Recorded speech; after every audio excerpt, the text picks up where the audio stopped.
Sarah Russell. Thank you, Madam Deputy Speaker, and thank you to the Right Honourable Member for Staffordshire Moorland for bringing this debate. I know she is a great champion of these issues. So the Global Slavery Index estimates that 122,000 people are living in conditions of slavery in the UK, and in excess of 19,000 victims were referred to the National Referral Mechanism in the last year alone. My constituency of Congleton is in an absolutely beautiful area, and most of it has a very low crime rate by national standards. But this problem is so widespread that it will be occurring in my constituency because it's occurring everywhere. And 122,000 people is roughly 1.5 times the number of people in my constituency. It is a really significant number of people. We often talk about violence against women and girls in this chamber, and it is very important, and I will talk about it in this context. But actually, of those who were referred to the National Referral Mechanism last year, 72% were men. The most common nationality referred were UK nationals. Children constituted 31% of referrals, of whom 48% were for criminal exploitation. And again, 78% of those referred were boys.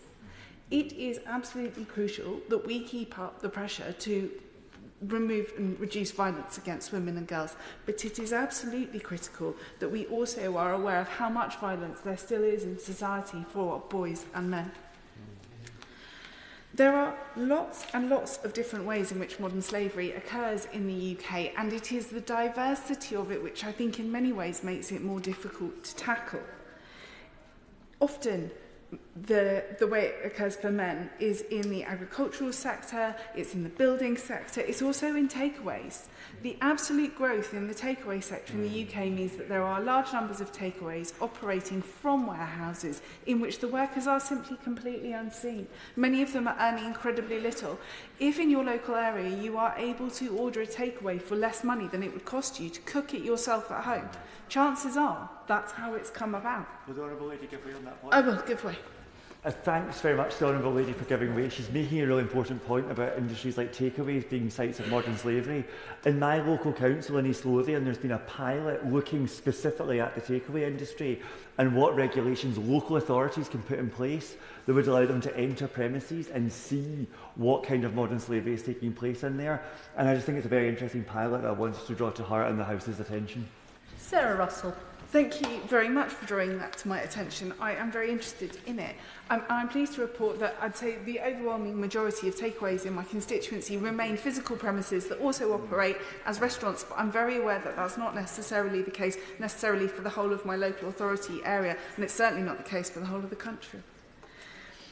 In terms of children being referred and the large numbers of boys being referred in this instance, I was really shocked when I found out about how this is happening. So often what is happening is that gang members, older gang members, are finding very vulnerable young boys, some as young as 10 or 11, and just asking them to just look after some drugs for them for a little bit. Could you just hold them for me, just very briefly? And then those gang members will arrange for that boy to be beaten up viciously, and they will then be told that they have lost the drugs, that they now owe the gang member a whole load of money, and they will then be put to work as county lines drug dealers themselves from incredibly young ages. It is an absolutely horrific means of exploiting young boys, particularly vulnerable children, and we need to be as aware of it as we are of the way that grooming gangs operate around girls. I would then move on to how this also particularly affects women and girls. And if I could say one thing, I really, really wish that men, and it is predominantly men, would stop using prostitutes. Could you just stop?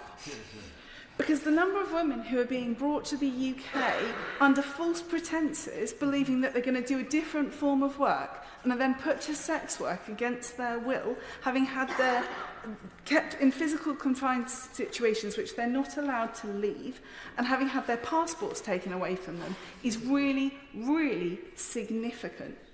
The other thing that happens is that some women who come here knowing that that might be an element of their work, If they then complain about it or want to stop, are told that their children back home will be harmed if they do. So we're unable to go to the police when they are being systematically raped. So please, men, stop using prostitutes. I know that Cheshire Police are taking all of these issues very seriously and doing their best, but of course the best way to stop having a market for criminal activity is for people to stop buying criminally traded goods, whether that is vapes, tobacco, drugs or women. The final element of human trafficking that I'd like to talk about today is in the care sector, and many people in this room have heard me talk about this topic before, so I don't want to overlabour it. But the GLA licensing scheme, the Gangmaster and Labour Authority licensing scheme, does not extend to the care sector. So agencies and sponsors are seizing opportunities to exploit other people for their own financial gain. There are a lot of people who receive care in my community, either paid for via the local authority and therefore ultimately the taxpayer, or paid for with people's life savings. They would be absolutely horrified if they realised the number of people doing that work who had been trafficked here in the first place. Other honourable members have mentioned various of the different organisations working in this area, but one of them is Unseen, and they talk about regularly seeing members of the care, speaking on their helpline to members of the care profession who have paid somewhere between £11,000 and £30,000 to get here when they should not be paying anything other than their own travel expenses. 4% of victims have been threatened with either direct personal harm or harm to their family members. Actual physical harm was reported in 2% of the cases that came to their helpline. Nearly half of victims described confinement or restricted movement.